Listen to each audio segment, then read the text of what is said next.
idea of this was to get everybody together because we're all local podcasters doing a podcast together. So I thought it was kind of fun. Yeah. So basically, talk about Whiskey and Wisdom. Yeah, Whiskey and Wisdom started out as just bar conversations with regular, ordinary people from Wilmington. And the way that it got brought up, I was listening to podcasts for years, like even before you could go on Spotify or Apple, when you had to like make your own RSS feed. And I was like, it'd be a lot of fun to have my own podcast and do something with it. Never knew what I wanted to do. And so me and my co-host, Chris Kellum, we were sitting at a bar. Shout out one to day. Chris. Yes, Chris. Sorry you couldn't make it today, working at the jewelry store. But we were sitting at a bar drinking whiskey, and we're like, you know what? We always chat up everyone around us, and they always have really cool stories. Why don't we share these stories?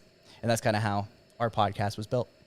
And with you, what gave you the mojo to get going with this? Because you are like every day. I cannot even keep up with yours. I'm sorry, anymore. it's so annoying. I'm like I annoy myself. No, I love it. No, I absolutely love your podcast, and I'm not. Yeah. I don't listen to a lot. I really only listen to the two of yours because it's the local ones. It's sort of like the amount of time we have during the day for that kind of that kind of thing. But no, so yours is like every time I can't like keep. I'm like, where's she at with what's Candice chatting about? So yeah, there's chatting with Candice, and I had a lot of opinions, and that was kind of like it's the short version of why I started it. I just saw everything kind of getting popularized, and I'm like, well, I feel like I have a platform, and with the platform comes a responsibility, and I didn't want to be someone that was just constantly taking from a fan base. So for me, it was a level of contribution and then also learning, because you don't want to ever get stagnant. So if you have an external motivating factor, like an audience, a podcast, like, okay, I have to read this book, or I have to do my research on this guest. So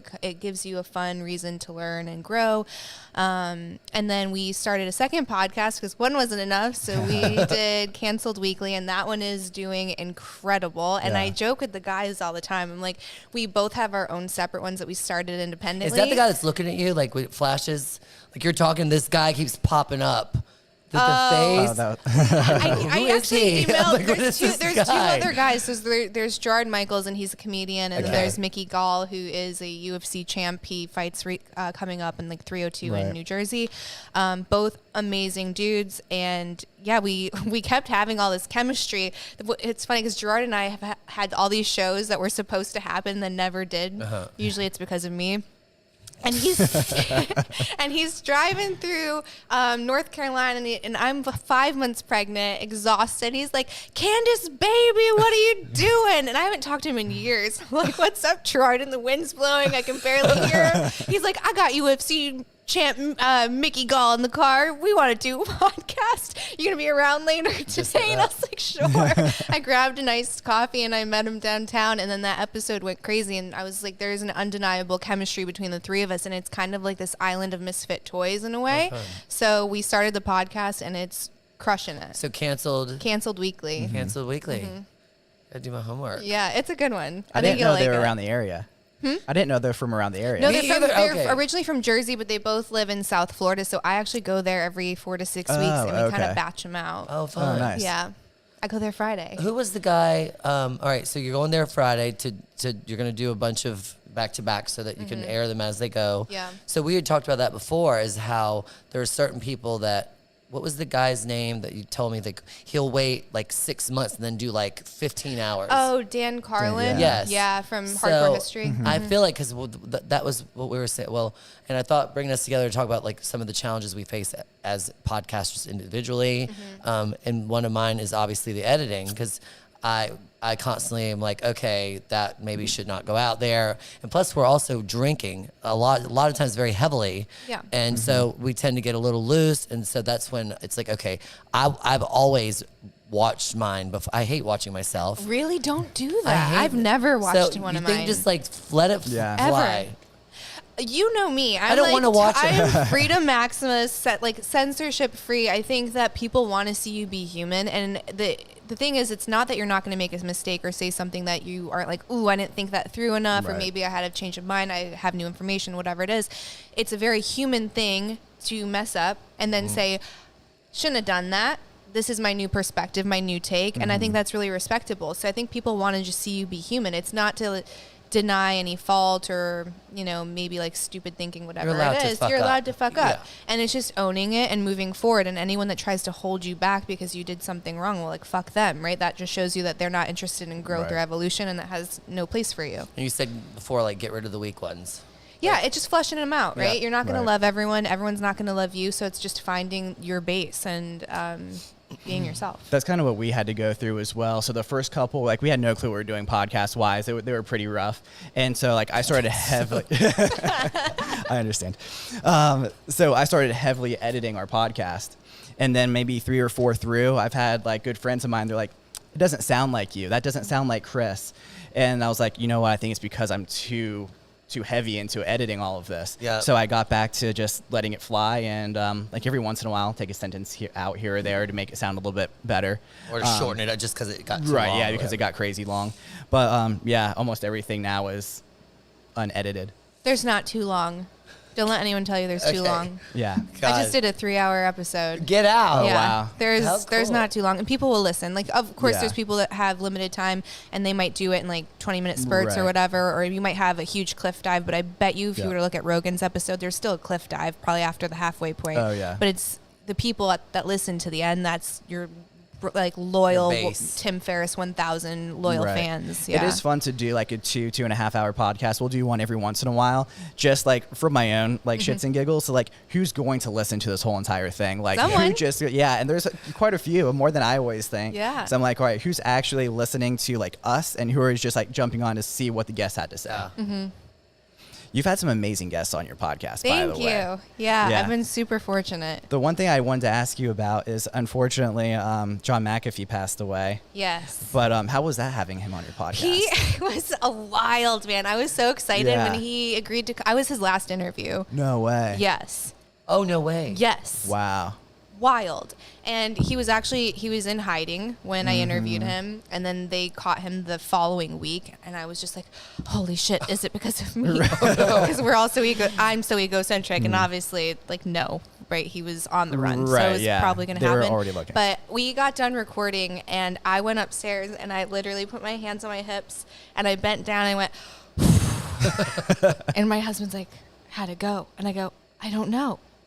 I don't know what just happened. I think I blacked out. Right. Because there's not many people out there like him. Like, he was unapologetically himself. He was anti-establishment. Yeah. He was kind of like a James Bond villain Yeah. at the same time. And you're like, is he a white hat? Is he a black hat?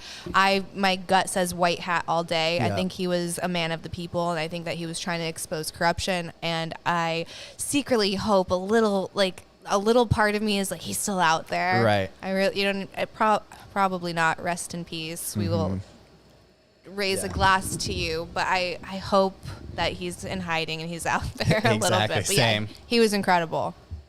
Cheers. Cheers.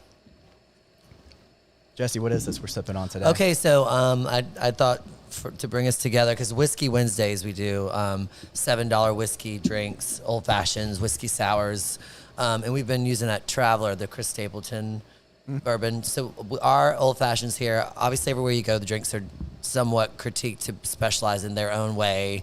I was telling Candice earlier, it gets to the point where people say, okay, that's not exactly how you make this drink, or exactly how that. Well, we're not everybody. We're not supposed to be like every other restaurant that you see or bar that's supposed to make things a certain way. I mean, like I said, they've got that espresso bar. It's only espresso drinks. So there's 1,000 ways to make an espresso martini, just like there are with old fashions and margaritas and so forth. So with ours, I named it the Rex Old Fashioned after my dog. He's walking around. There he is, right there. So we muddle everything. We muddle the orange. We muddle the sugar cream. I can't even talk straight. I'm talking too fast. Have a couple more Yeah. sips. Right. Slow you down. The Luxardo cherry, the orange, the sugar cube. We muddle everything. We create like the juices for that. We pack it full of ice, and it's an extremely gracious pour of bourbon. And then we shake the shit out of it. And the reason that all happened was because it would get so hot up here in the summer before we got the AC in a better place, because it's the cooling tower on the tower that causes all these problems. So I wanted it to feel like almost like a slushy without it being slushy. So it was because you put the big cube for an old fashioned usually you just put the Luxardo cherry in there and we don't smoke any of our drinks, only for fire hazard safety things up here. I understand you can smoke drinks. It's great. It looks fun. But with, we're on the top floor of an old building, with the fire escape is pretty creepy. Yeah. I have been Don't blame you with one that. time. Yeah. But yeah, so we simplified our drinks as much as we can and put a twist on it. And so this is our Rex Old Fashioned. So cheers to Rexy. He's over here somewhere. But anyway, so your podcast is Whiskey and Wisdom. So a lot of your podcasts, you touch on different drinks and bourbons and whiskeys. And tell us about how that just came, kind of the name sort of flowed. Yeah, we actually went to Instagram to get the name. We want to talk to a bunch of people, find out more about them, learn what they've learned over their years of being alive. And we wanted to do something different than just a regular interview podcast. So, what should we do? And that's when the bar conversation thing came up. So we went to Instagram and said, hey, friends, family, everyone that follows us, we're doing a drinking podcast, probably about whiskey. What should we call it? We had a bunch of people put in different recommendations. I think we had about 20. And then we had a bracket of yes or no to all of these, and Whiskey and Wisdom won. It's a great name. It is great. Yeah, thank you. It sounds good. It markets well. It sounds, great for merch. Yeah. Mm-hmm. Right. Mm-hmm. We have our own whiskey glasses. Setting yourself up for a whiskey line, hopefully. Right, yeah. That's what we're hoping for Seriously. at some point. Yeah.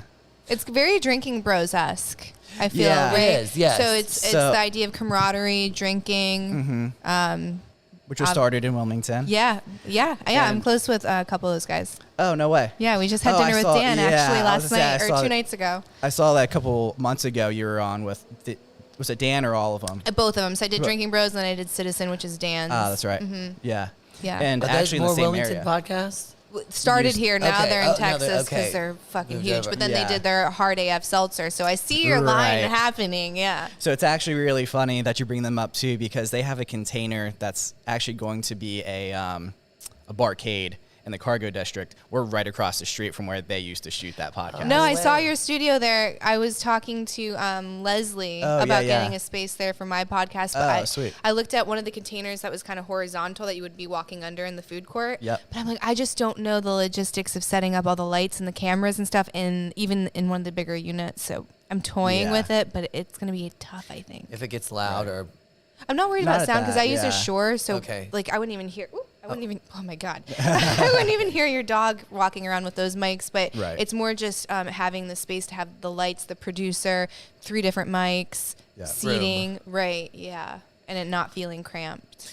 And it's funny because I was thinking we should go right into the sex thing today because... Just jump in. Let's There go you go. right into it. Like Salt and Pepper said, let's talk about sex. Baby. Let's do it. Because North Carolina recently, the restrictions now with having to be 18 years old, people are cracking up every weekend. I can hear little whispers when people are talking about, we go to watch some porn and this woman pops up and she's all professional and she's Tree like, DeVille, what a yeah. way to kill your mood, you know what I mean?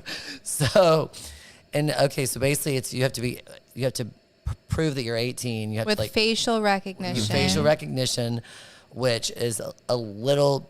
A lot invasive. Yeah. Let's very, call it what very- it is. okay, Right? it's A lot Very invasive. big brother there. I just couldn't believe it was even allowed. There's such a invasion of your privacy to be able to, we were talking about before how there's kids that are identifying as whatever they are nowadays, and cats Yeah. and cakes and lizards and whatever. But you have to be now you have to be 18 to watch porn. I was speaking to a friend of mine earlier and asking her about this, and she said, well, that's kind of how she learned how to have sex and how to do it. Well, that's And- not good though either. I don't think that's good either. Well, that's however you learn sometimes is how you learn. What you have is what you have. What yeah. you have is, yeah. And I kind of didn't even think about that because from a younger person's point of view to say, hey, that's kind of how I was learn how to do it. I didn't really have a parent that I felt comfortable with talking about certain things. But just the privacy alone be taken away like that over, now it's like having to show your your license and whatever else. But so what are they doing now so the other thing was a virtual, what was it? VPNs. VPN, so it's virtual. Yeah, So that's probably okay, saw though. VPN just shot up through the roof in North Carolina, I'm sure. Yeah, of course. I mean, so the question is, where are the statistics that are saying that this is actually preventing harm? Because the thing that happens is you have these hardcore Christian groups, and let's not pretend that's not what's pushing these bills forward, right? And some of them are just as guilty as problems as most of them Right. also consume. And we use the language of protecting the children because who doesn't want to protect the children, of course, right? A few sparingly sick people Yes. fall that's out of just that. disgusting. But I mean, most people do want to protect kids. So then it's like, oh, well, we can get everyone behind this. And we saw that because it was a bipartisan bill that did pass. The problem is they're not everyone there is an idiot. I hope that's not true. They know a VPN is going to pass this. They have access to the same statistics that I have access to, which is 80% of underage people that watch their first piece of explicit content is not on an adult site. So you are banning adult sites in the hopes of, quote, protecting the kids, which are more tech savvy than obviously any of us are congressmen. Most of them are watching it on TikTok, Facebook, Instagram. So you banned a site that they're not even going on. Literally 80%. The statistic is widely available. So again, they have access to the same thing. So let's not pretend that's what it's about. And honestly, like, you can get up in arms about it from a free speech perspective because, like it or not, it is protected under the First Amendment.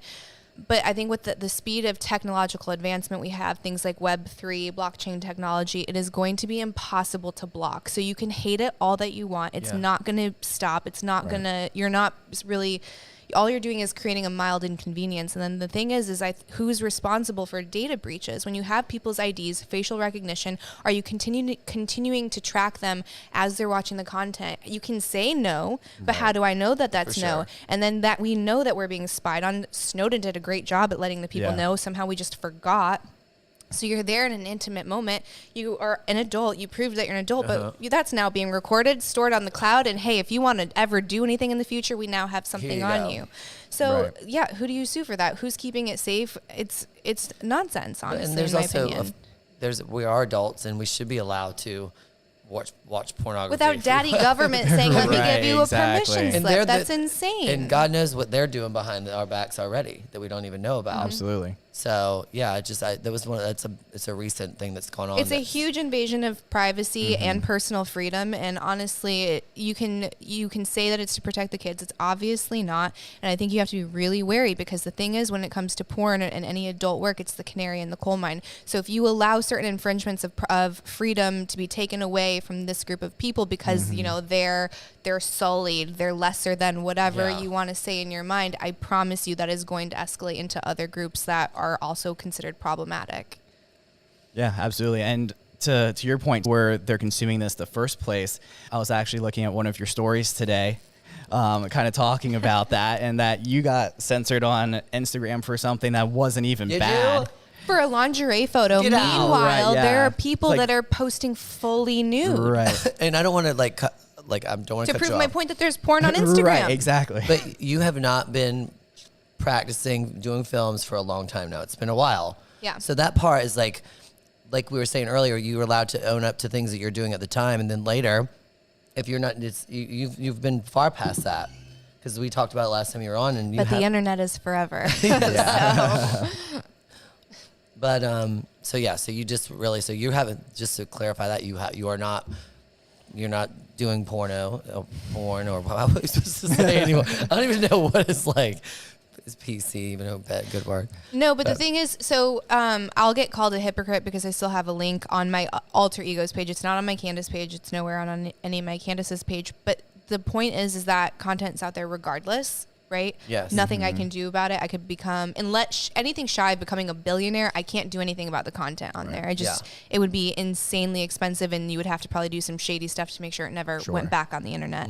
So my options are I either continue to reap benefit from it, do good with that money, or I become a victim of this mega billion-dollar industry, and I'm just another girl that got chewed and spit out. So the choice to me is obvious. I'm going to take the money and I'm going to do good with it. So no, that doesn't make me a hypocrite. That makes me pragmatic. It makes you intelligent. Right. I'm a fucking businessman. Yeah, right. Exactly.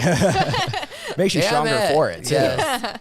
I know. And speaking of the whole, to have billions of dollars to be able to get your name taken off, like Oprah or Tom Cruise or, no offense, Tom, but whatever. There's been major rumors of him being homosexual for years and years and Rumors. years. I know, right? Rumors. So we all get it. But if you Google him, nothing comes up. Yeah. I mean, maybe now, right the second there might, but it's constantly that like. church is powerful. Isn't that crazy? Yeah. Because I'm like, oh my gosh, like, I don't want to dog anybody out. That's not my idea and what I'm trying to do here. But like to make a point that people with that kind of money can make things go away. And I don't want to be one of them. Please don't make me go away. I have a lot still to do. But no, it's weird how you can Google certain things, certain celebrity names, and see what comes up, and knowing damn well that they are what is out there. Because what is it? 50% of gossip, there's always some truth in some of all of it somewhere. So you don't just get accused of something out of the blue. There's something that led you there, or some way that have led other people to believe that could have or could not have happened. But it's just weird with the internet with that kind of money, because you get people, even with cameras, there are cameras everywhere. So we can't get away with anything if we tried at this point. So even with any business, like I have cameras in here, and I always tell people, like, I'll get boyfriends or girlfriends or husbands or wives call me and be like, was my wife up there this weekend? I want to see the cameras. I'm like, No. fuck you. I'm like, those are, That's a toxic Candice, relationship. you know what I do? Get out. Without a doubt, get out. But what I say is those are for me and the police. Good for you. They are for me and the police. So those are, so if you want to like go through the police to see it, then you can do that, because I have nothing to hide. Like I'm up here running around doing my thing. I'm not doing anything illegal. And so you got people that are not fully comfortable with their relationships, and if something happened too, I want to be able to make sure that I'm not going to be the one, you know, that's going to be in trouble. Because a couple of years ago there was a woman, she was up here. There was 2 guests of members that had came up as guests with 2 different members. Both of them wanted to go home, had husbands, wives, kids. When it was their time was up to go home, they'd had their fun, and the guests wanted to stay. Well, those 2 ended up starting to hit it off, the guy and the girl. And I didn't know them because they were guests of the members. So they were having fun, didn't think nothing of it. It was 9:30. It was 9:30 at night, so it was early. Miss Shirley's sitting up at the corner, had another guy sitting over there waiting to go to the bathroom. And he's looking at me like, pointing at me like, hey, what's going on in the bathroom? And, you know, you hear something, and I like, of course I run over there, I'm banging on the door, and I hear laughing. And I'm like, okay, that's enough. Wrap it up. So they come out, and I'm like, okay, really inappropriate. Like, please leave. I made it a point to everybody that was sitting out here, so they saw that I was like not just letting something like that happen. Right, yeah. So Lord and behold, the next day I get a phone call. My wife was played with in the bathroom at your place, and I'm like, I thought it was somebody was playing a joke on me. I'm like, fuck you. Show your face. Meet me downstairs on the sidewalk, because this is not cool. Well, I obviously talked to a lawyer, and they said that those kind of things. The lawyer told me, if you think about it like this, what if you owned the mall and 2 people go in the bathroom and get raped, or something happens? It's not the owner of the mall's fault. You can't be there all the time. Like, you can't take the blame of something that could happen at any time, at any point, in any place.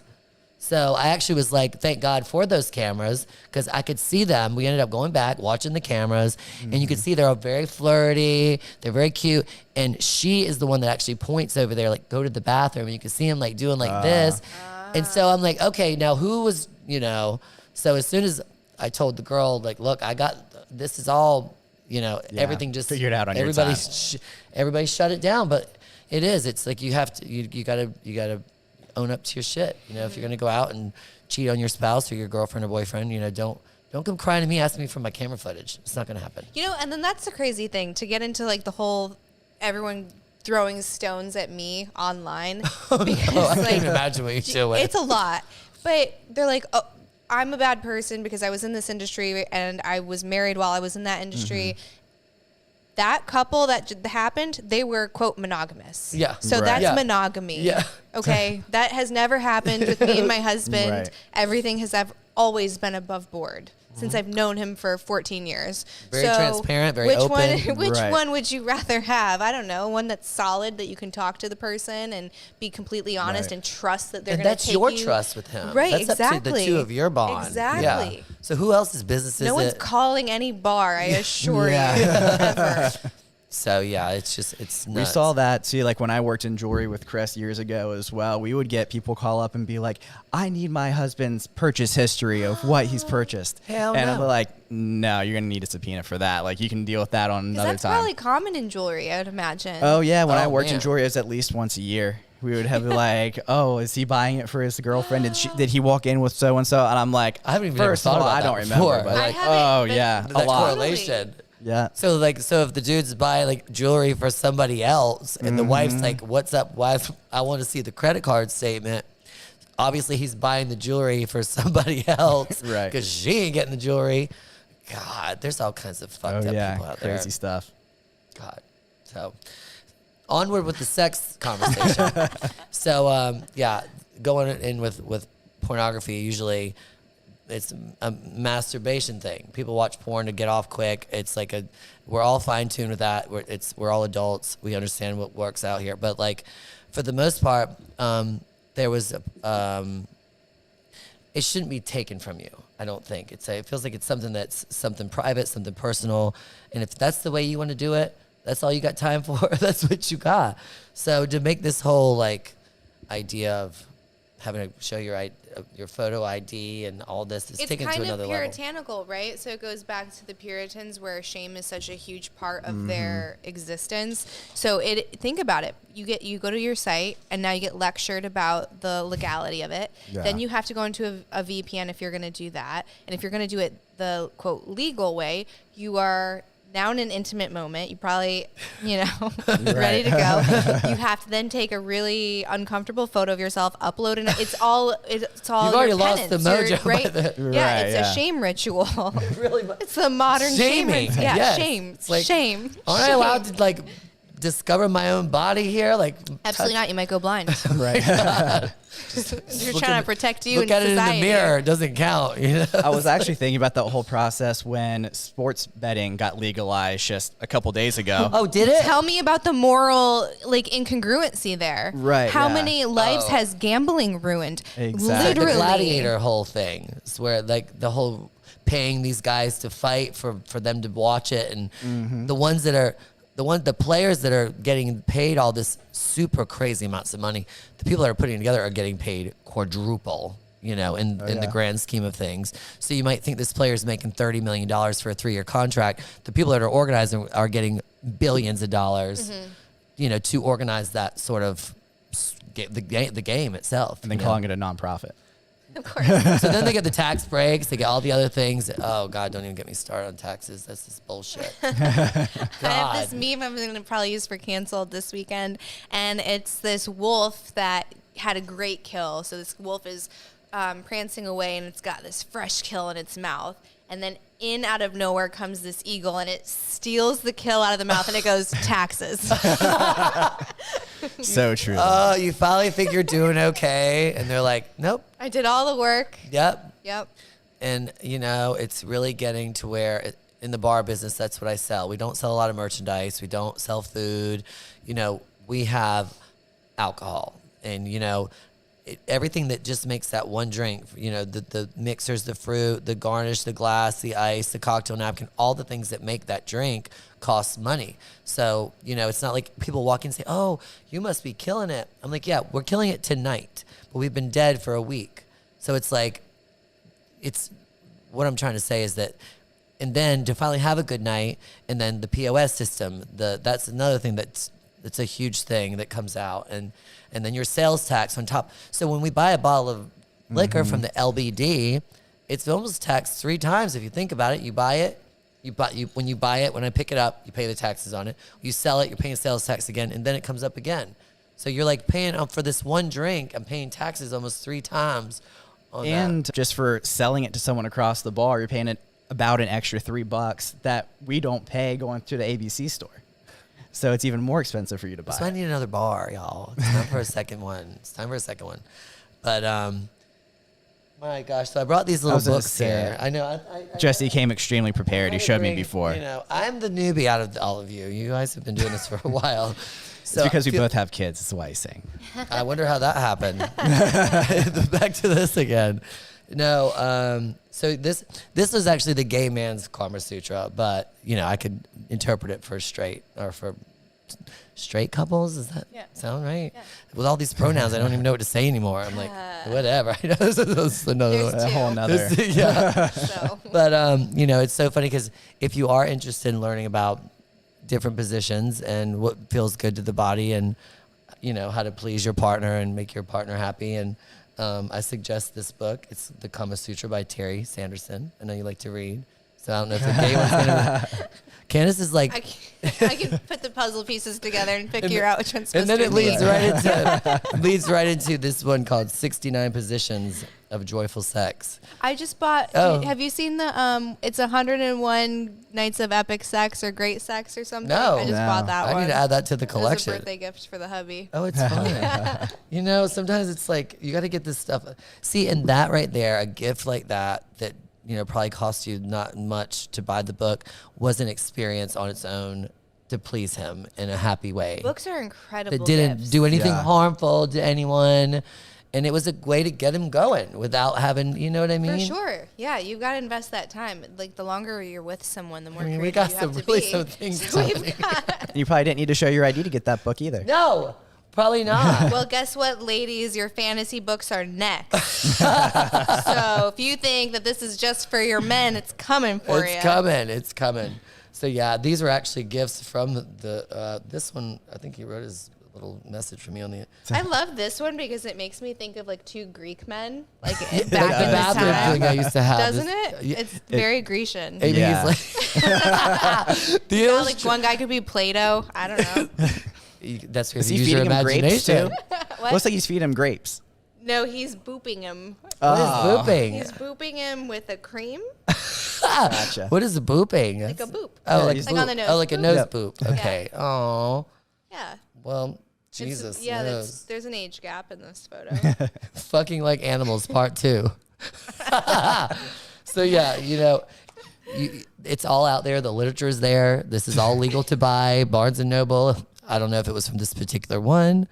I was probably They still have the magazines, like the Dirty magazines and Barnes. Yeah. And back to that whole thing. It's like what happened to like old school people that still just want to like put their little VHS tapes in and see the old school way of sex. And Well, it's getting weird, just the invasion of privacy in general. So I don't know if you saw, but with the new Grand Theft Auto, so when you go to play that's that, so scary. you have to have your, and I'm going to say child, even though it's 18 and up to play the game, you have to have your, I would consider so that real. Yeah, you have Right, to yeah. scan your face before a video game. Really? Isn't that weird? That is crazy. It almost feels like it's training kids how to murder and kill people a little Grand bit. Theft Auto?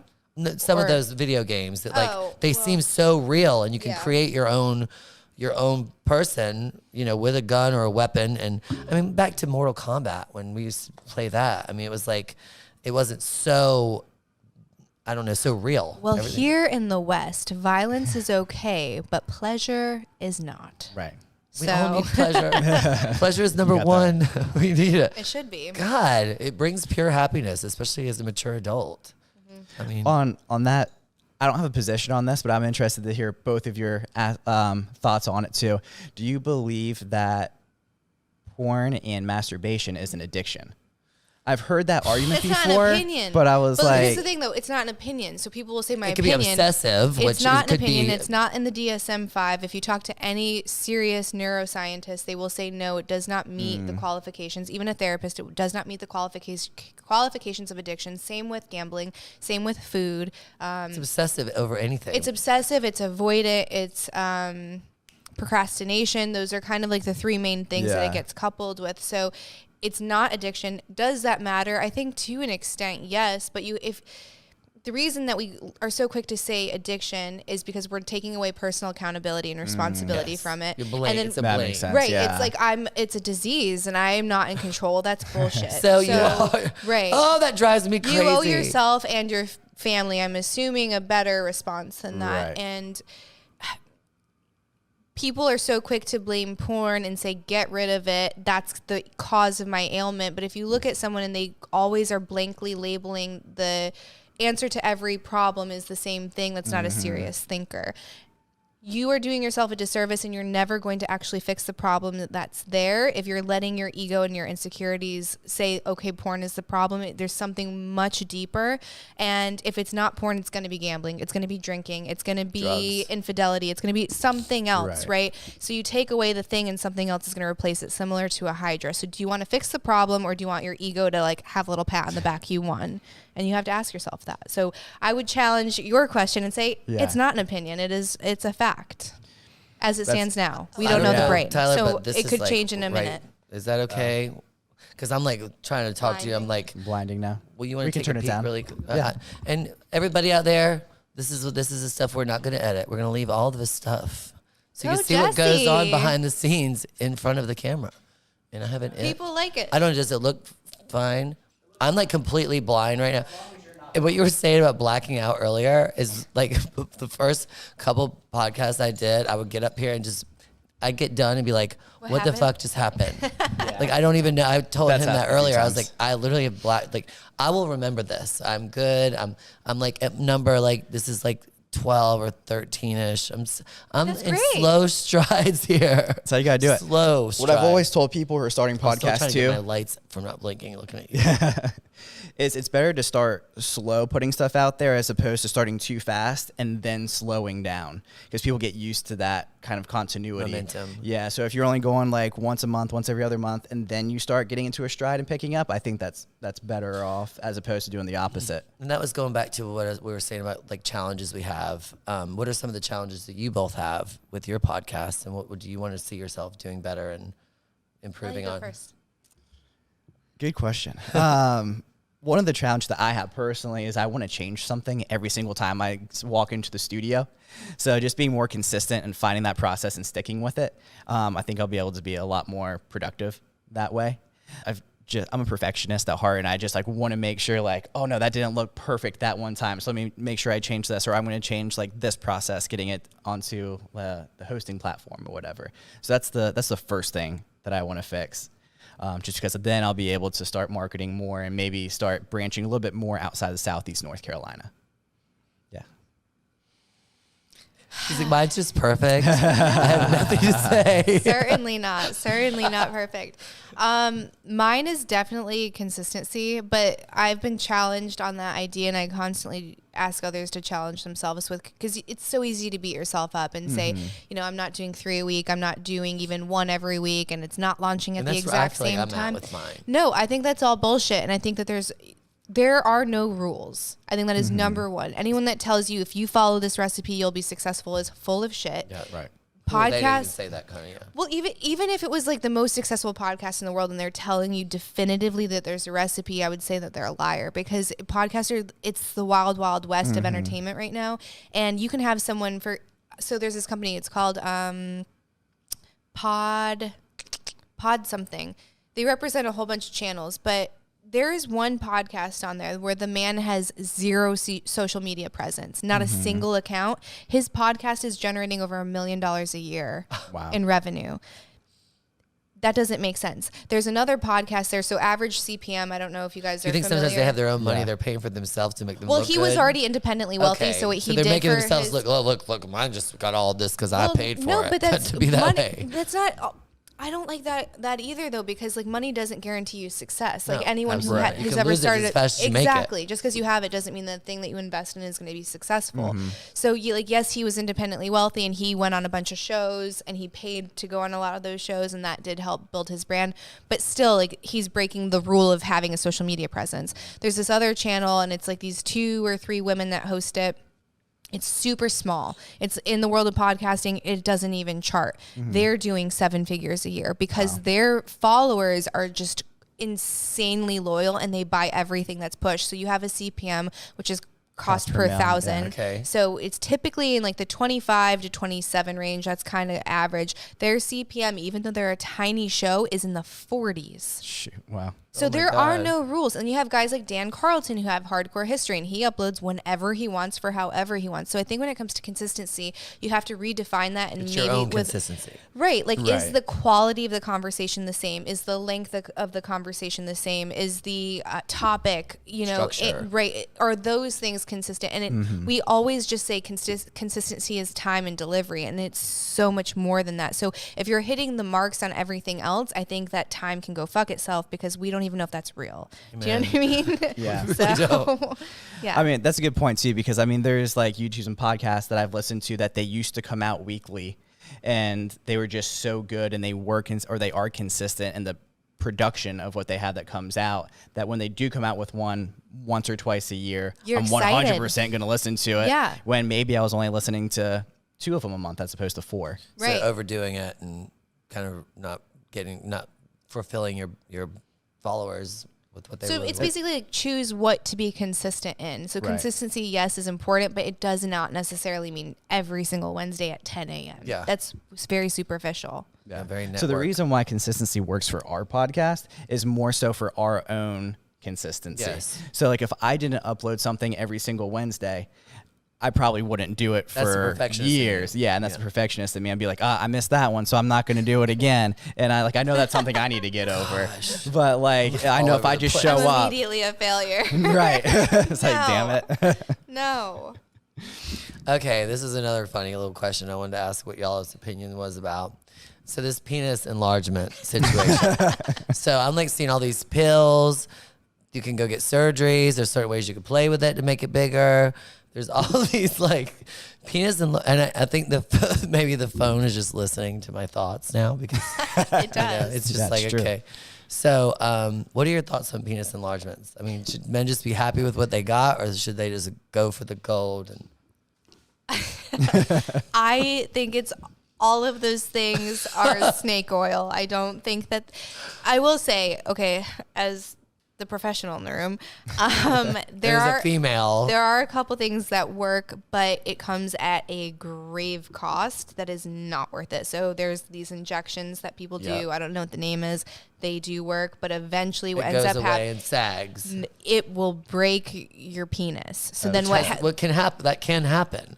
well, not that can happen, but I mean you'll no longer be able to have erections. So it will Oh, God, you'll have just ED. kill me. You'll have ED from the shots. So then the next step that people do is they actually get a pump installed thing. in your Inside penis. of it? Oh, wow. Yes. Okay, You I become think I've heard of bionic. this, So yeah. then there's the pump that goes into your balls, and then you pump your balls, and then it gets erect. But it's That's this whole crazy. process. So then is that what you want to do every time? Like you Probably lose not. the moment. So You become Yes. like numb to everything. I can't imagine what it's like if you are not gifted or at least substantial, because that has to suck, making me right? cry a little bit I here. can't imagine.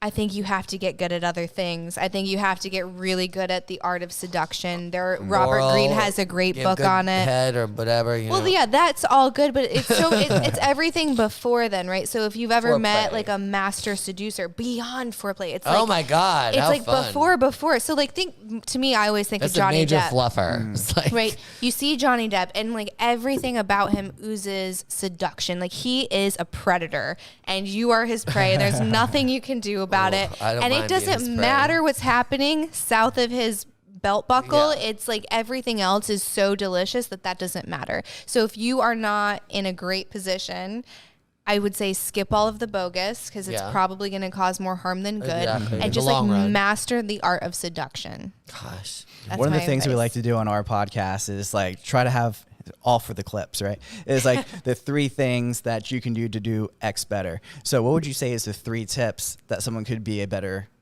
at seduction? Lover or Yeah, better lover, seducer. Yeah. So I think the first thing is like you have to channel that energy of being the predator. So what is the predator, right? You walk into a room and you own it. It is like sheer confidence as a man. It doesn't matter who's around you, who's got more money, who's taller, who whatever. not matter a Like thing. you are there it. and you own it. And Yes. it is eye contact. Like Johnny Depp in all of his movies, just look at his eyes. It just puddle. You turn into a puddle because it's this mix between, like, if you think about the most capable predators on the planet, you don't know you're about to be devoured, right? They're intoxicating. They lure you in, and that's what it is. So it's not this hardness that makes someone like uncomfortable and skittish and kind of want to stay away. It's this alluring in. So you have to be able to still have that softness about you. I think that's important. Be more interested than interesting is the number one thing. So don't be egocentric. It's be very focused on whoever it is that you're trying to like lure into your traps. Right. How many times have you like met someone before you were married? I will always be forever single. But who have you ever met when Don't you say like that. no I don't mind it. I love it. I'm completely comfortable with that. But have you ever when you've met eye contact with somebody said, "We are gonna fuck." You've never met this person, you don't know who they are, you had this in my life, I would say probably like as small as like maybe 2 or 3 times, and I'm 43 years old. So like when you look at somebody, I'll never forget the first time. I think I was like 19 or 20, and I was on this pier and I saw this guy, and like we looked at each other and I was like, bam. And I didn't even know nothing about him. I didn't know, and it went there. So I was like, okay, like this is a thing. Like you can have instant sexual connection with, and that's all I wanted, and then be gone. You know, that's all, and that was like fulfilled somewhat of a fantasy. Maybe 3 times, maybe a few more. But how many times for you? I don't even know. Like it's he don't definitely want to not get in trouble. many. His wife Yeah, would kick You'll his get in ass. trouble. No, she's probably listening. She's like, "Ooh, I will use this." Yeah. But honestly, like we've been together for so long. I mean, we met when I was 19. Okay, so like, Oh, not, wow. yeah. Okay. So not many times to be before that anyway. Gosh, I will never forget that first time I did be like, I was like, he was like, I call him my Richard Gere because he was like that kind of hot, I sexy, loved Richard Gere. salt and peppery, older. And I was 19, Yeah. so there we go to the age situation. I used to be into older back then for me when I was 19. Older was 40, I 45. still liked older when I was young. Yeah. I've always liked older. And now I'm that age, and I kind of like my own age. Like, so it's like I haven't really. Now I like older and older and older. I know. I still love it. I just I Kevin Costner. oh yeah, Ooh. it's there. It's, I've always like you wondered said, if there was like a limit as you got older. No, Because Sean Connery, When I'm I 80, liked I don't want him like a for- 105-year-old man. I like Sean Connery into his probably 70s. He's right behind us. He's Yeah. right. Well, he's Yeah, behind us. I thought he's timeless. I got the sign. Remember that was the Right. thing. So we put that there because you and I talked on the podcast. You're like, you need a sign. Mm-hmm. It's not one of those pink fancy ones, but we have a sign there. You're like, you need a sign. That was what one of the things you said. I asked you, what do you think I needed? So anyone who's listening to the podcast now, make sure you go back and listen to the first one. Yes, but well, I have one more little funny little thing to ask y'all about too. Is so they have all this rejuvenation. There's vaginal rejuvenation. There's anal rejuvenation. There's ball sack lifts. There's You did a lot of research for this. there's no. I dated a guy. He was a doctor. He was obsessed with my feet. I'm not even gonna say your name because you'll probably listen to this at some point, and you'll know who you are. But this was in Los Angeles a long time ago. But his sister did the vaginal rejuvenation.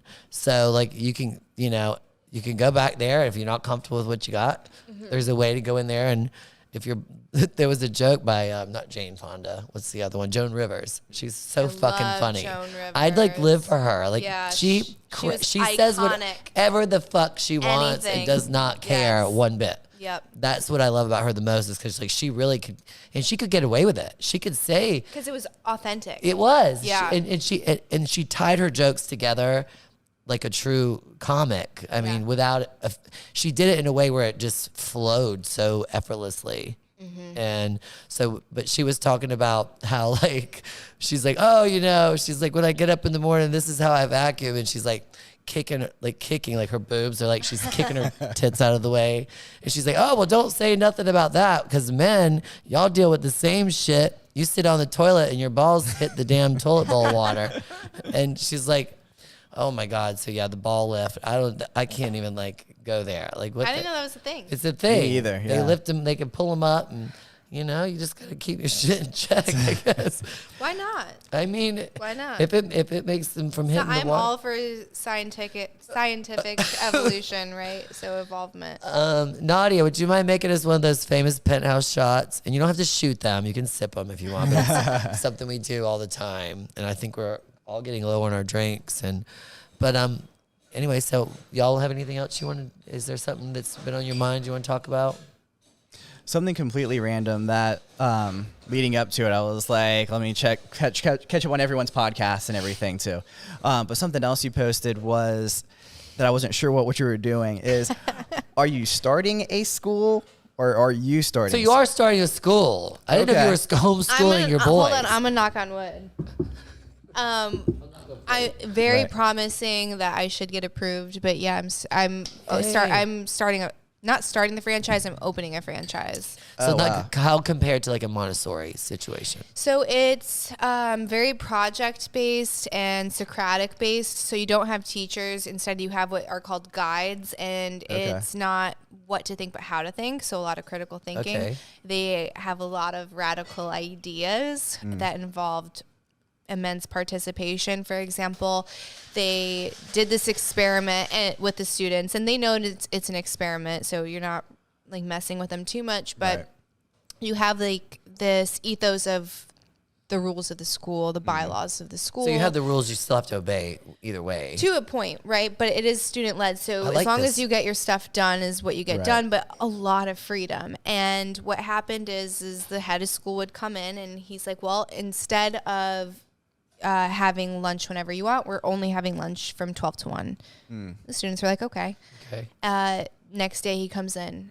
This section of the library is restricted. You can't go in there anymore. And they're like, okay, that's fine. Well, now you have to sit at your desks for 45-minute sections. And they would go on and on and on. And eventually this 5-year-old stood up and he said, this is not what we stand for. This is not our school. Wow. And he stood up for freedom. And the lesson was the slow encroachments of government, which is kind of how we started this conversation. But it's really teaching them from like experiential learning versus textbooks. And that's so much more powerful. So I think we've gotten into this place where the public schools have been failing us. I don't think that there's anyone who's really excited about their public school unless they're in a very rich part of town and they're fortunate to be in a specific district. It's almost like a private school at that point. Right, because it's hard. You can't even get a house to get in that district. Like, I if mean, you're in California, fighting over like, can I use this address? Like exactly. when we lived in Landfall, like people would literally, I've had a couple people ask me, can I use your address? That school is so a problem. I'm telling you, it's rated a 9 out of 10. I have seen those kids and they are monsters. I've seen them on the playground in Landfall, and my son's playing and they'll come around and this one kid's, and he's in, oh man, what grade is he in? Because it's elementary school. Like third or fourth grade. I think he's in 3rd grade, and he's like, suck my balls to this other kid. And I'm like, what? Whoa, where are your fucking parents? Yes. No parents. You want to know what they had? They had 21-year-old nannies that are Snapchatting instead of watching their kids. It is a disaster. That's crazy. That's your highly rated public school. Yes. Then you have your private school, and your choices are Catholic or granola. That's it. And there, heaven forbid that you don't fall in line with a certain political agenda, then now you are not included in this whole diversity movement. Forget about you, because we don't care about diversity of thought. And everyone tells me, well, there's no perfect solution, so you just have to pick, Candice. And to that I say, I've never followed rules, and you want to put me in a box, I will burn that fucking box. So what did I do is I started researching other schools that I really appreciated. And I found someone who's in total alignment with the way that I see the world and how you should cultivate children. And I apply this month, and I'll find out if I get approved. Yeah. Sweet. Well, good luck. Thank you. with that. So I saw that, and I was like, did she say what I think she said? And so like I've listened to a ton of your podcasts, so I know we think very similarly.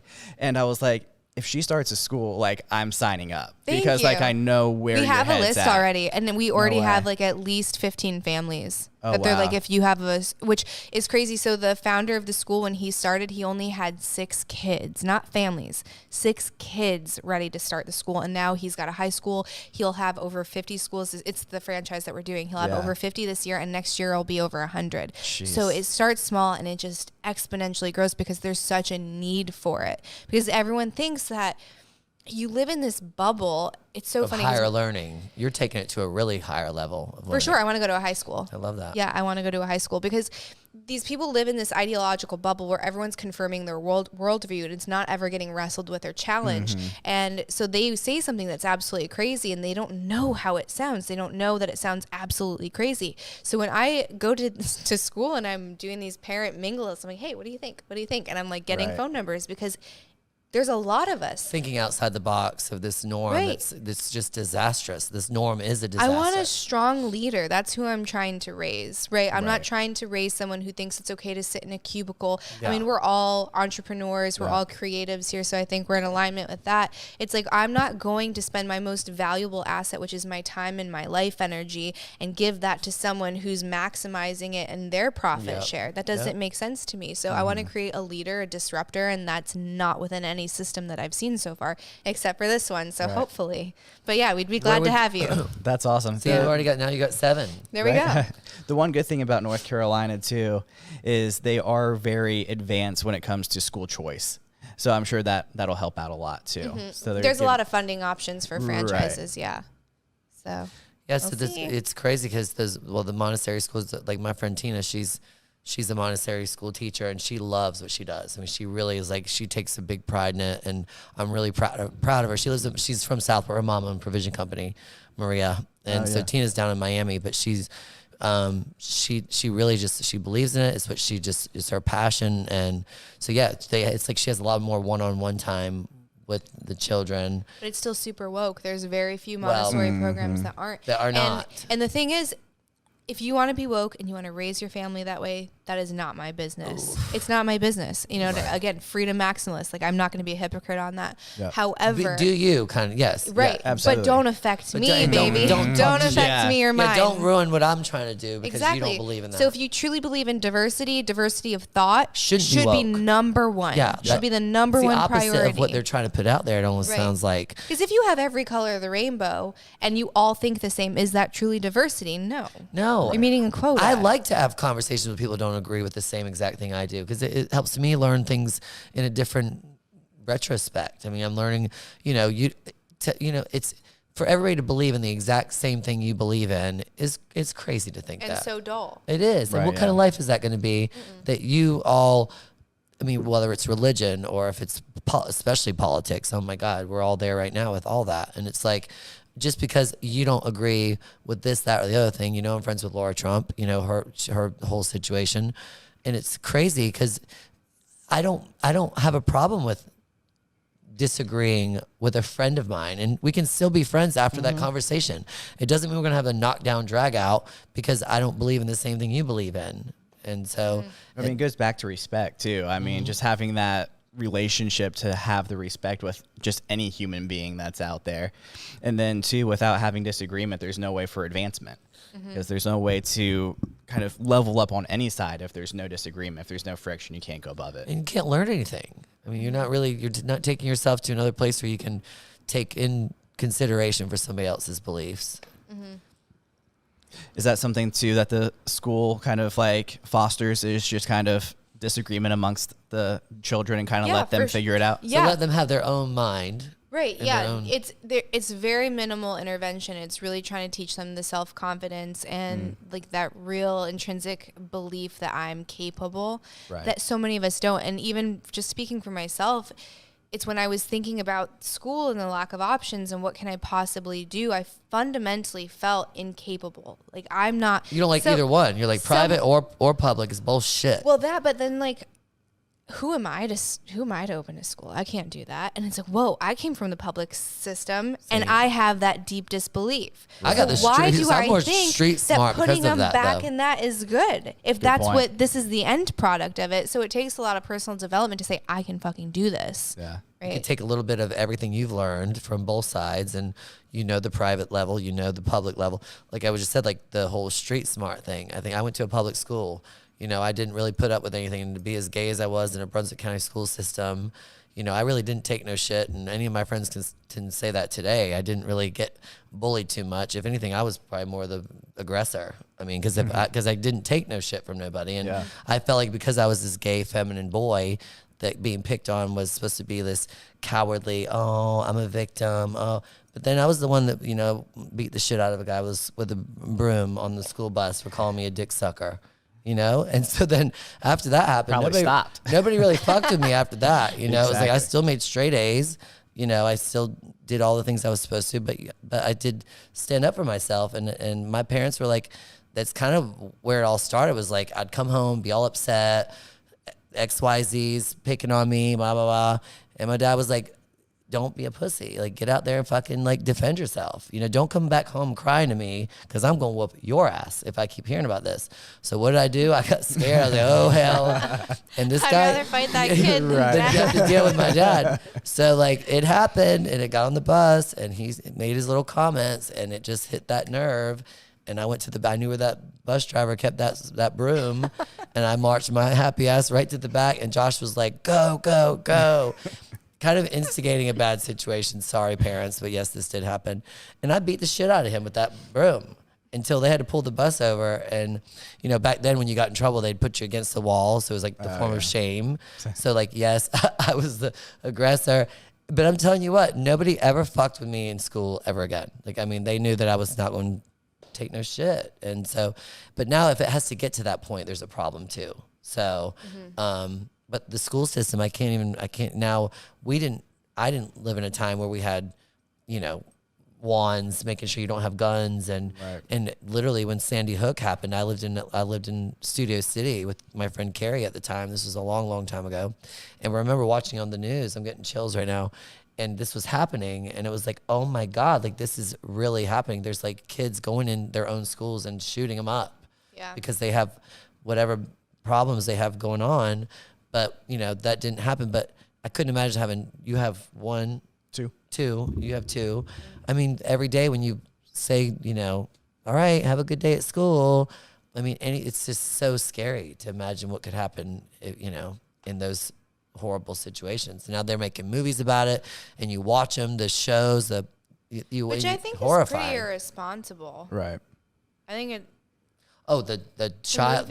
Well, yeah. Yeah. Oh, to put it out there like they do. Yeah, and then glorifies the it. shooter, Yeah. Right? Yep. So Give them like name and the recognition and everything that they wanted. They should stop. Exactly. They should stop putting the Shouldn't be allowed person's to do name, that. their face, because that's what these sickos want. Is they want to have immortality. It keeps Right. it going. They keep saying why are they all the meaningless? They don't put that person on television because they want that 1 minute of fame is what they want. They keep asking, why do we keep having school shootings? Well, you keep putting them on the fucking to TV. glorifying it in a sense. Like, look at this guy. Because he's making national, if not international news in half an hour of killing, you know, their schoolmates and teachers. And now I'm watching some of these things now with the teachers that, with the transgender and stuff. It's like some of the teachers are pushing that. And it's like, okay, like let the parents deal with that at home. Like it's not for the teachers there to educate, not to like. How do they think they're qualified? Right. For that? Did you go to school? Did you go to medical school?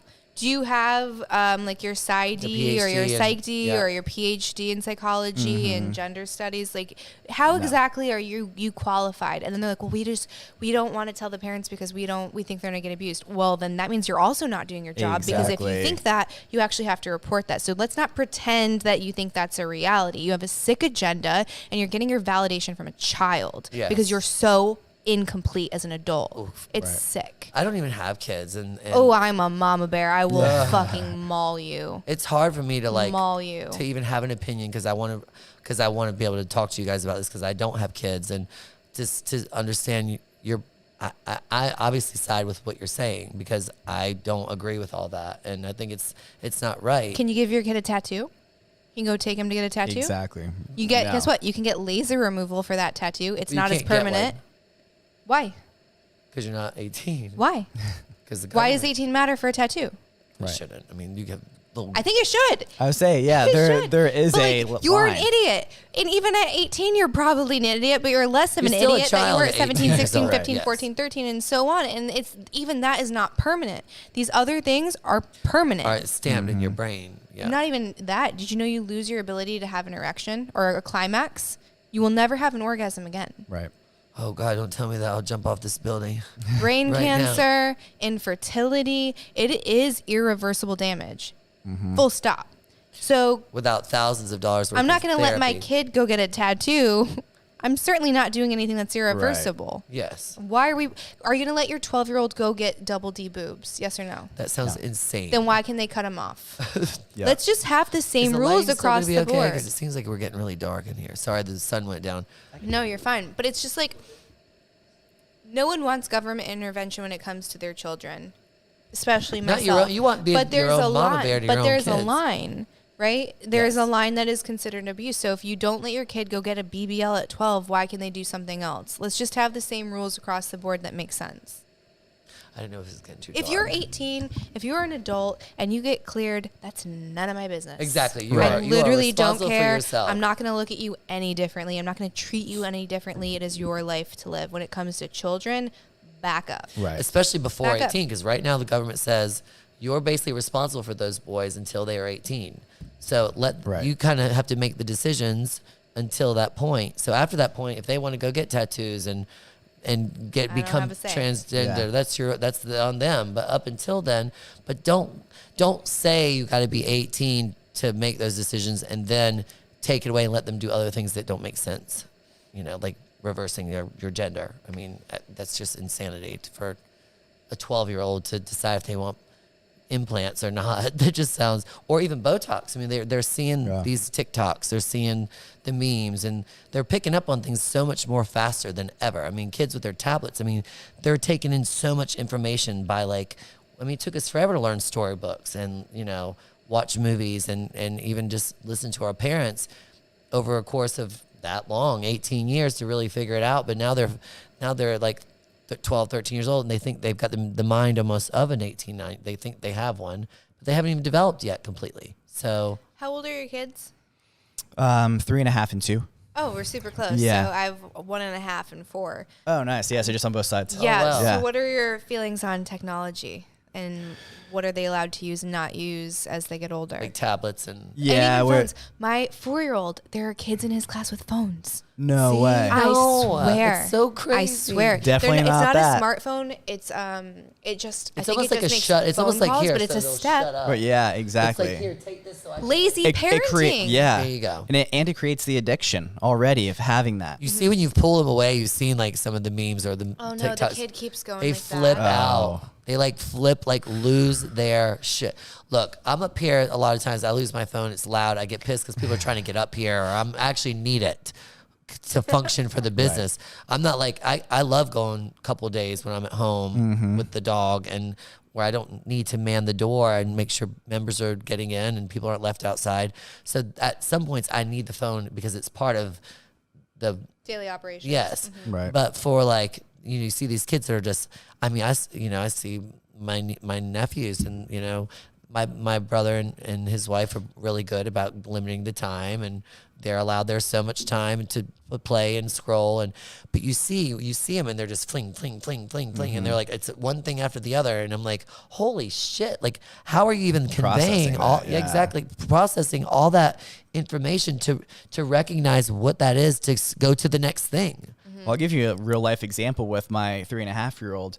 So we're kind of like, well, he's young. He's not getting addicted to this. Yeah, we're making excuses for ourselves is exactly what we were doing. And we noticed he was kind of acting up a little bit more. Nothing was really keeping his attention.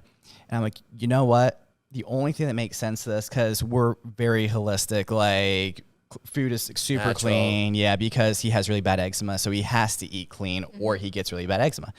So I was like, the only thing that could possibly be happening, because there's no dye or anything in his foods, it's this damn TV. So we completely took it out and limited it a lot. Completely different human being within a week. Wow. And just that within a week, I can only imagine how it is for kids that are addicted to it all the time, even starting at 3 years old, or probably even sooner. Sooner, yeah. So I assume your kids are probably very away from technology as well, it's consciously integrated. Sure, So yeah. I think that there's people, especially within the Montessori schools and that are very anti-technology. I think that's a mistake. It's inevitable. Our kids will be living in an augmented reality. It's gonna. You see inevitable. It's inevitable. Right. And if you want to tell Brad to step, let people up now if you want, and up the lights a little bit more so we can see each other. Yeah, it's this beast that's going to it's inevitable essentially. So Right. you want your kids to be able to thrive and survive in the future, and that is to be capable. You want them to be capable. So how do you install that in reasonable doses? And it's going to be independent. You have to be able to monitor your kid, make sure that it's not having adverse effects on their behavior, their attention span. And the way that we do it, and it's going to sound crazy, and I'm sure some people are going to think I'm full of shit, and I'm not. It's have tried to really instill to him a lot of body conscientiousness. So how does this food make you feel? Right. How does watching so much of this screen make you feel? So, Well, as soon as the floodgates open. so that he can really understand cause and effect in his own body. So what he'll do, and this, we don't restrict him. Like, we keep everything in the house as a yes, because that's very Montessori. Right. You don't want to say, oh, you can't have that fruit roll-up. Just don't have the fucking fruit roll-ups, right? He'll go to parties and they'll have the cakes, and he's like, I don't want it. He calls it sugar brain. He goes, I don't want sugar brain. I don't like how I feel. And I'm like, holy cow, there's adults that can't do that. He does that with screens. He'll watch it for a little bit of time, and obviously it's monitored. Like, he doesn't have free access to the internet. That would make me a terrible mother. But it's monitored, and he'll watch it for a small period of time. He's like, I don't want to have crazy brain, so I'm gonna turn it off, and then he'll go outside and play all on his own. And he's 4. He's 4, and he has that connection to his somatic system. That's incredible. Most adults can't do that. Exactly. Who taught him that? You did. For sure. Right. But he's also has the awareness to be able to gauge it. So it's not to, like, I don't believe in abstinence. Don't take it away. Teach them how to deal with Control the thing. it. Yeah. Exactly. Master it. You're going to get you're going to get these urges, and you're going to get these things that you want to do, and you have to learn how to maintain it, learn boundaries, and know the difference. And it's okay to masturbate, but don't do it 500 times a day or a week or whatever. Yeah. Just knowing your boundaries and what's healthy. Frivolity is great. Yeah. Leisure is great. Pleasure is great. Even in a non-sexual way, pleasure is great. Yes. You are allowed to be happy and enjoy yourself. We have this very puritanical Western view that you have to suffer and work, and that is life. And I say bullshit. It is meant to be enjoyed. It is play. It's it's so short. We never know how long we Right. have. And it's not an absence of responsibility. It's the contrary. To life, to life, To have to life. both. Oh, that was fun. Cheers. Yes, I don't want to get you Oh, no. You don't have to slam it, but I am. Sure. Oh, God. Back to my 69 positions book. I'll see that later. But no, I really did. The goal today was to bring 3 podcasters together that The end. have their. That's the bite at the end. Yeah. But Brad, feel free to let people come up. Just tell them not to interrupt if we're still talking. Well, I do have my last question. Yes, that I yes. ask Oh, good. at Please, please. All of mine. If you were to tell your younger self one thing, what would it be? I already asked Jesse on his podcast. Oh, did you? I'm scared. Yeah. Even. Mine is that it is going to end up so much more magical and beautiful than you could imagine, and not to worry and enjoy the ride, and to trust yourself and to trust God, and to really not think about what other people have to say. Right? And really don't worry about all of the outside noise, because so many of those people that were even main characters at some point in your life, they fall out. Think about high school. And like, for me, I was super shy, and it was debilitating. I got picked on all of the time. I didn't have a ton of friends. See, I would have had your back.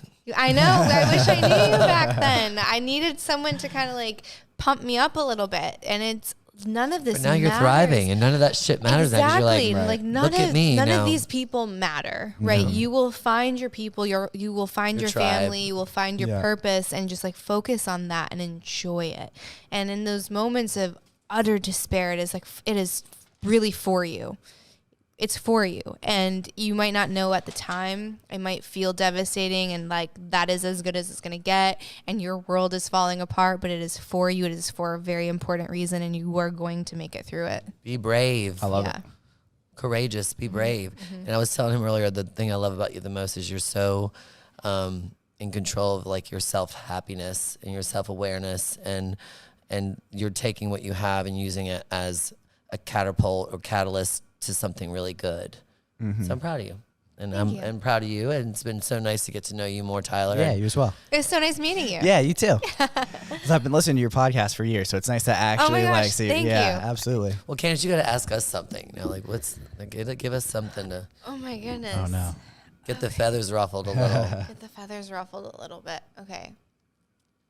I know I have to just not edit shit anymore. That's what I'm doing. So y'all going to get all the raw shit from now on. We're just going to get it.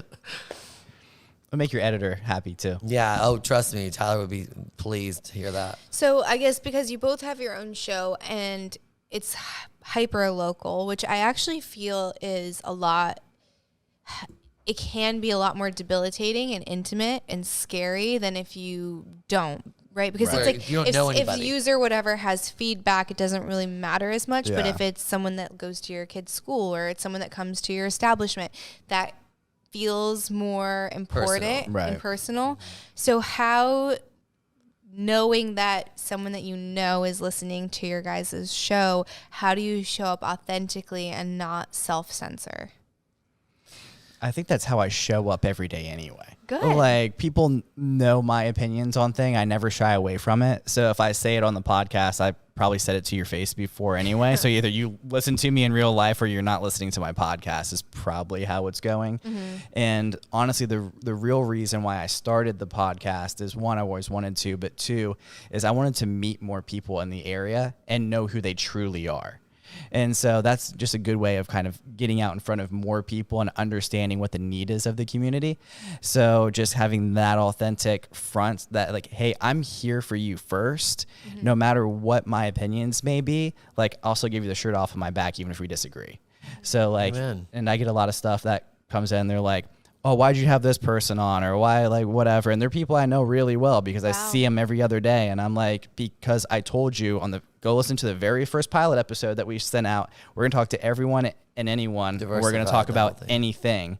And I'm not going to not do the podcast unless we just completely like butt heads or something. That's like you said, you definitely have had some situations where it was before you're like, okay, this person we're not on the same page at all. And you don't like if you're not going to be like reasonable. To yourself. Yeah, I'm more than happy to have disagreements, but if you're not going to be reasonable and if you're just coming on to have like, a one-sided opinion. Exactly. If you're coming on here to use my platform for you just to bully someone else, like, that's not happening. Mm-hmm. Ray, Jesse? So I think I agree with a lot with what Tyler said. I feel the same way. I need to convey what I have off camera, on camera. Because off camera, you all know me outside of here. I'm very outspoken. I'm very opinionated. I don't take no shit from a lot of people. I did this too because I wanted to like utilize this space more. It's a beautiful space. Yeah. Yes, I have the private club. It's mostly my friends and friends of my friends. I've said that 1,000 times. But, I think just being able to let people to bring on people that might have a different opinion, to really see them for not what they see on social media, but what they can see actually in person or, on camera. I'm just going to keep rolling with it and see what happens. And if I can keep having you back and have you back again, that's important to me because, like you said, we could build from our last conversations and we're allowed to evolve. We're allowed to change. We're allowed to have different opinions down the road. And I want to make sure that people are getting seeing the right lens and the best picture of me they can possible. So, and then a follow-up question is, with all of the change and development that you guys both see happening locally, what are your general opinions about it? So I guess to preface it with my own, I went to college in Myrtle Beach, so Coastal Carolina University, and Myrtle Beach is it's redneck Riviera, I love Myrtle right, Beach, baby? Do you want to live there? Do you want to see a giant lobster while you're driving down the street? I don't. You know what I'm saying? And every restaurant is a buffet. They have a cool gay bar Pulse. They do karaoke on Sundays. Sure, but like it's basically like the entire town is Dave and Buster's essentially. Yeah. So there's like one nice restaurant. There's a Prime. Yeah, that's Prime. it. That's the only one. That's it. And I just found out like a year ago because I would go down there for Easter. I know this sounds crazy, Easter Sunday. My buddy and I would go down there. That's a whole other story. But we would go down there and it's so fun because you go to a place where you really don't know anybody. Some people might know you for whatever reasons through a friend of a friend, but you get to go somewhere and nobody cares how anybody looks, how anybody acts. They're all kind of free spirit. They get up there, they're the worst singers you've ever heard in your life, and they're smoking cigarettes inside. They're burning cigarettes down and ashtrays in there. They're like drinking they have hot dogs for sale at like 1:00 in the morning inside. You're like, where am I? Like, that is Myrtle Beach. So Yes. Myrtle Beach. I appreciate Myrtle Beach for what it is. But do you want Wilmington to become Myrtle Beach? No. No. It Do you can't. think we're on our way to becoming Myrtle Beach? No. You don't? No, I hope What are your not. opinions? God, no. I think they're starting to slowly move that way, but I think it can't be How just so, though? because Please, it's God, no. just because it's so much smaller. Yes and no. So we are getting redneckish. we're getting a Dave and Buster's, Right. which Where? is Where's it insane in going? Mayfair. Mayfair. Oh, no. I know. Oh, no. And they wanted I that to know. be the upper echelon. Well, yeah, good luck with that Exactly, now. not anymore. Nonsensical. Oh, no. First of all, nothing Poor big Mayfair. chain has ever worked here. It doesn't. No, yeah. Like Wilmington, that's what we like pride ourselves in, is the individual like going against the industry, Right. Well, we right? still don't have a Prada, a Gucci, a Fendi, a Dolce I don't Gabbana. want it. I mean, that's the beauty of it. is what Yeah, I I think. bet you, don't I bet want you it it. comes soon with the I mean, new. I'm not buying $12,000 Hermes belts. I mean, I don't. It's stupid. at but the, either at way, the corner of Oleander and Military, where they're putting that brand new shopping center, I bet you a lot of that goes in, and I'm not happy about What's that. going to happen well, though? Because on top of that, we have an indoor skydiving. where is okay? I That's saw on that. Eastwood. That's like near Autumn Hall. Yes, exactly. Okay, right where I Yeah. used to live. It's in right my next to backyard. my office. So What that's the fuck? So another we step flying closer up? to Myrtle Beach. No, it's tourist attractions. So Okay. when you take a town and you decide you want its main industry to be tourism, you are fucking the You're locals. fucking it up. They are majorly. not going to be able to afford to live here anymore. As You're it is, also my bringing in one bedroom drugs. is like You're almost bringing in $2,000 a violence. month. You're It's bringing in crazy. crime. You're bringing in young party kids. Like, what do you really want this town to be? And the thing that really pisses me off is you have this gorgeous skyline. Yes. Right? You can drive around most of You come Wilmington over and that it is bridge. so lush Right. and It is so so green. And historic you've got the and marsh pretty. and it is stunning. It's out of a picture book. Yes.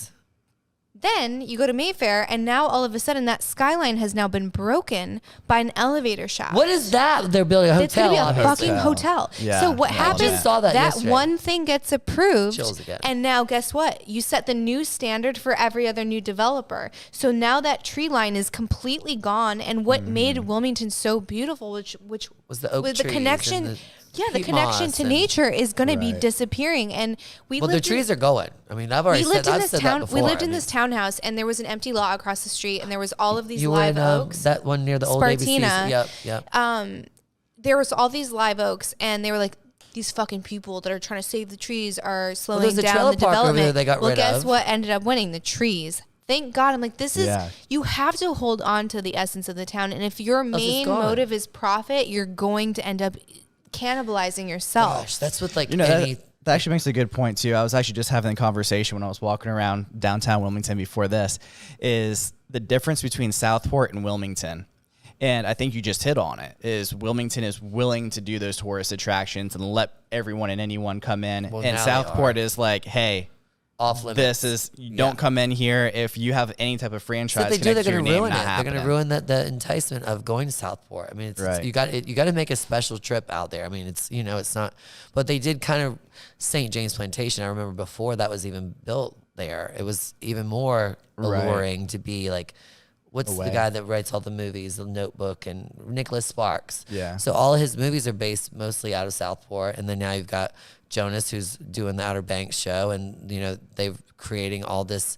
They're showing how beautiful it is, and then people are like, but what gets me is they're building these condo places like crazy. Like I'm looking at we're driving down the road, and I'll be like, the corner of my eye, I'm like, whoa, there's like a whole community of housing of like. It's like I don't want to say And it they're right now, so but- expensive, I mean, too. like I said, I'm almost paying $2,000 a month for a one bedroom. Easy. It's yes, Yeah. I need privacy. I need something safe, and I'm also 43 years old, so I've worked for every fucking thing I have. So I'm not like a 19-year-old entitled child that's been given everything to me by my parents. So I've had to work. This penthouse is mine. It's mine. I pay for it on my own. I have no help. I have no investors. I have nobody giving me money when I'm in a hard spot. I have to figure it out. Right. And I have to work harder. I've put in longer hours. Yes, a lot of people know me as this party guy. I was just referred to as the cocktail king, which was pretty fucking funny. But it takes a lot of, nobody's ever owned a penthouse for free that I know of. So it's just, it's coming around where Mayfair is getting ruined. And I really thought for a while there it was going to make it come back. But then I know this sounds crazy, and this is just because it came off the top of my head. was where the Fox and the Hound used to be, and then Coquina's across the way. And then they've tried so many things. Ash has tried stuff. These other people have tried, the restaurant people in town, and we've spoken. I've talked to both of you. Yes, I'm ready for a second place. I want something close to the beach. I have a very solid handful of investors that believe in me and don't even give a shit about a huge contract. They just know whatever I'm going to do, I'm going to do my best to make it work. Absolutely. Which is awesome. But like, still, I'm not like jumping at the first thing that comes along either, just because I can get a ghost investor. I want to make sure it's going to fit. I want to make sure it's going to be right. And Mayfair, where they just got rid of Fox and the Hound, what's there now? I mean, I don't know, but their rate, what are they called? The rents have gone well, it's not even the rent, it's the public fees that you pay. Right. What's the HOA acronym? stuff. No, it's like HOA, but it's for commercial. It starts with a C, I want to say. COA? No. But it's CAM fees. Cam. So you have CAM fees. The CAM fees there are insane, and you're also paying like upwards of $35 a square foot, which is insane for the area. Right. And you're not getting it because what you have is just failure after failure. And you cannot say that Ash doesn't know what he's doing. Of course. He is a genius in the restaurant I live space. at Circa. It's right downstairs. Yeah. I live at Origin. So it's right there. It's right near. He go all the time. Yes. Like his attention to detail is unparalleled. Like he is truly gifted and puts all of his heart into his projects. If he can't make something work, there's a problem with something else. So you can't tell me that this failed restaurant that is fucking way too big, you're going to charge over $35 a square foot and then have insane CAM fees for what? For what? For absolutely what? He was our neighbor. Like he was our neighbor on Pope Court, Landfall for years. And he's sort of still my mentor. I still meet with Ash, and we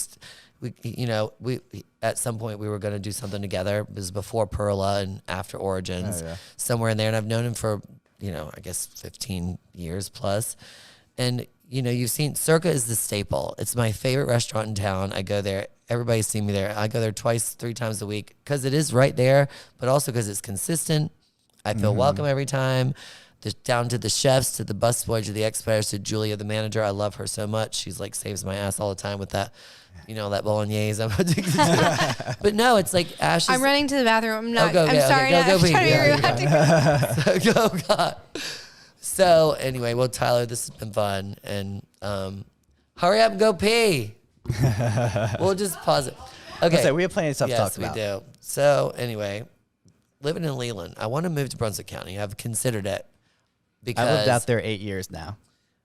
And I grew up in Winnebago. So it's crazy because it's not crazy. It's logical right now because for me to drive from here to Wrightsville Beach and from here to a beautiful acre lot, fenced in, 3-bedroom, maybe 3-bathroom, maybe a room over a garage, from what I'm paying for a 1-bedroom on this river is like, I'm just trying to make sense of it. And everybody's like, oh, once you go over the bridge, it's a whole different scenario. I'm like, I've been doing that since I was 7 years old. Right. So like, I know, but before then there was literally nothing between here and my parents' house. Like, you'd have to go off the highway into Leland to go to McDonald's or Wilson's or Hannaford or wherever the hell used to be back there. Well, let me ask you this though.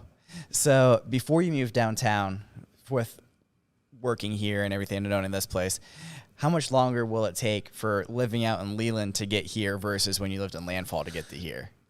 Probably longer than Landfall. Absolutely.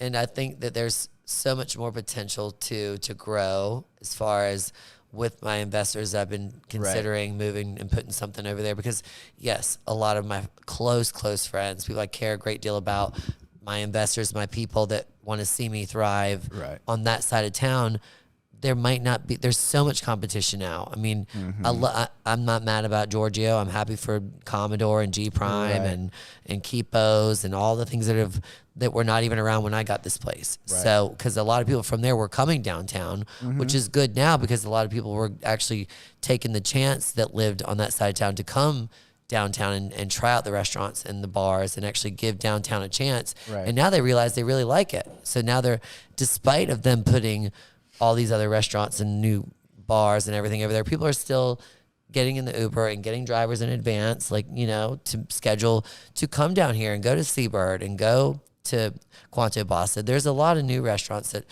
Seabird's amazing. Got the Dean is great. Dean just got the award. Yeah. And so congrats to him. So it's still, despite considering they're putting all these new restaurants, G Prime's great. Went there for my birthday. It was awesome. Haven't been to Pearl yet, but Origins. That's when I lived over there. Was when I started going to Origins because I was friends with Ash. It was right there, and it was easy, and the food was great. And if I lived back over there, I would go there more. But I'm a true Circa. I mean, that's like my spot, man. I love that place. But he was while you were gone, I asked him about versus, okay, like now I've got this big decision coming up. So on our last podcast with you and I, we were talking about I had just moved downtown. So I was getting used to living downtown, and it was a huge new thing for me. I've never even lived in an apartment like that downtown, especially with a dog and everything else full time now. So trying to now my lease is about up. I don't know if I'm ready to buy yet, and I don't know where because it's getting so congested over there. Like I drive, if I try to go to, I do a couple of those stores over there to shop for my supplies, and I've got friends over there, so we try to make lunch dates or whatever. But it's faster for me to drive to Winnebago now, and I have that little bit of time to decompress in the car, maybe take some work calls while I'm driving, so I could be more productive now driving to Brunswick County instead of 50 red lights between here and there, and just the chaos between here and living off of Wrightsville Avenue or back in Landfall or wherever. I don't know. It's one of those things. As he lives over there, and I was asking him what his take is, and do you really love living over there? Do you feel like you should live in Wilmington to make your life easier for work, or are you happy having that disconnect? Yeah, that's exactly what you said too. I use it for a lot of my meetings too. Like I have that time, boom, put it on your phone. You're talking to whoever, whenever. You're like, okay, I got some time in the car. Yeah, I got 10 minutes. Call me. Exactly, and then also podcast time. Like I use that. So I'm from Pennsylvania. I mean, every commute up there near Philly is an hour anyway to go 5 minutes. So, or it should be 5 minutes. So being down here to take 25 minutes to go from the very far side of Leland into Mayfair is nothing to me. Compared to this, using the Penthouse as your center point. Right. It's like I'm looking literally right now at, right, Leland. Exactly. And behind my head would be Wrightsville Beach. So it's like we are literally right in the middle. And and I would like to have for the dog, these walks, I have Caroline, I do have some help with him, and it's just every time a walk, I mean, he'll wake me up 3, 4, 5 o'clock in the morning, with the look, I gotta go. Yeah. And I'm like, holy shit, I literally just fell asleep. So I gotta get up, put my clothes on, and then I'm not happy. So it's but so it's trying to decide, is Brunswick County a smarter move for me right now, or trying to stay on this side of the bridge. So. Also for me, it's a different thing too, because my parents live 15 or 20 minutes down the road, and they own 60 acres of undeveloped land. Amazing. Oh, nice. So that's another reason why I love it down there. I can just skip Jesse, you over have there. to be on this side of the bridge. I know you. I know. Who are you kidding? I know. Who are you kidding? Right? I love the devil's advocate. I think you're right. Yeah. You will be the happiest on the side of the bridge. It's just going to be a thing, right? It's going to be a thing. It's going to be a whole thing. Mm-hmm. So I know, and I grew up out there, so I have a lot of my very best friends live out there, and people I consider my family, like my grandmas and uncles and whatever would have be called the adopted family. They all live out there, so it's not like I'd be out there and not know anybody on my days off. I know, but you want things to do, and you still yes, live I want to go to Origins. I want to go vibrant lifestyle where you're going. Have you thought about moving towards the country club? Which one? The one off of Cape Fear. Yeah. That would be great. But Landon, can you just move to the figure eight house so I can take your house? But no, maybe, I don't know. It's about to happen. I got to give the notice. My 60 days is up now. But I'm definitely not staying in one of these apartments. It's not working for me. Having a dog, a 90-pound lab, and he needs a yard. We need a fence. But there's that privacy part. We all need that. I mean, we're in the public eye. There are crazy people out there. I've had restraining orders against people I don't even know. Mm-hmm. So it's we have to be careful. And yes, I have a security person at the door and all those things, but I'm aware of that. But I don't want to end up in a compromisable situation where I can get hurt either. Mm-hmm. So, but you're right. I know. I'm like praying, God, please find me. There's some great stuff. Even I want my on forever Wrightsville home. I'm Beach ready. That's for rent. And Like on the beach. yeah. Or on the with a intercoastal. yard. With a fenced-in yard. I need to be able to let him out. That makes it harder over there. That makes it Yeah. hard. I just don't want. I'm done with the apartment thing, the townhouse thing. I don't care if I have a little 2-bedroom fixer-upper. I'll suggest a couple places when we're not recording, and you can check them cool. out. Yeah, I haven't been there in years, so I don't know. But look at him. You know, I think you're right. There's that thing with over the bridge. It's like it causes a whole nother. Like right now with all the bridge repair. I mean, I couldn't. I would personally be ripping couldn't. my hair out. I would figure out a way who has the helicopter. I'd be like, I need to like get helicopter. Whoever to work. owns all that land. Yes, is right, Destroyed. exactly. What's his name? 60 acres. But with the whole Mayfair thing, to pick up where we left off, I thought, I know you might slap me for corporate, whatever, but what would go there is like a cheesecake factory or something. It's like one of those like places that you go to they've got gazillions of dollars. It's always consistent. We don't have one here. I don't have one. I don't even remember the last time I ate at one, but somewhere that would go where Fox and the Hound or something like that. That's sort of family oriented. It's the quality of the food's okay. But something that's not going to be. They've talked to them in Mayfair before, and then also what's that other Asian-esque Chain. place? P.F. Chang's is supposed P.F. to be. Chang's. That's another same. They don't make thing. enough money, so the chain said no. Right. Okay. And honestly, again, it is such a mistake. It's such a mistake to go the chain route Right. in this town. Well, yeah, It won't because work. you want Yeah, to it keep won't. everything like within the community and They keep don't everything support local. it. The community does not support it, and you have to listen to the community. But Dave and Buster's, like, do you think that's It's gonna fail. It's gonna fail. Yeah. It will fail. I won't go there. I'm not going You'll to. never I was gonna see say me it's there. I've not got on my kids, and list. I'm not Yeah. going there. God knows. There was a Dave and Buster's here. Where? It wasn't a Dave and Buster's though. It was called a Wilson's or something, right? Oh, Wilson's. I knew the family. Pam Wilson's husband. He used to own Yeah. Wilson's grocery store. Yes. Yeah. It would be the same vibe. It also failed. Yeah. And now it's a weird Yeah. church. Like, oh, sorry, God. You know. Well, even Jungle Rapids is for sale right now. Oh my Oh, God. really? I didn't know Yeah. that. I have always wanted to rent that out for my birthday and just have all my friends come. No, yeah, that's just for have like sale. an And- adult day at Jungle Rapids. work. Edibles, like the whole 9 yards. I want like a Jungle Rapids day where everything's working, every slide, every go kart. Good luck on that. And it be an adult only night.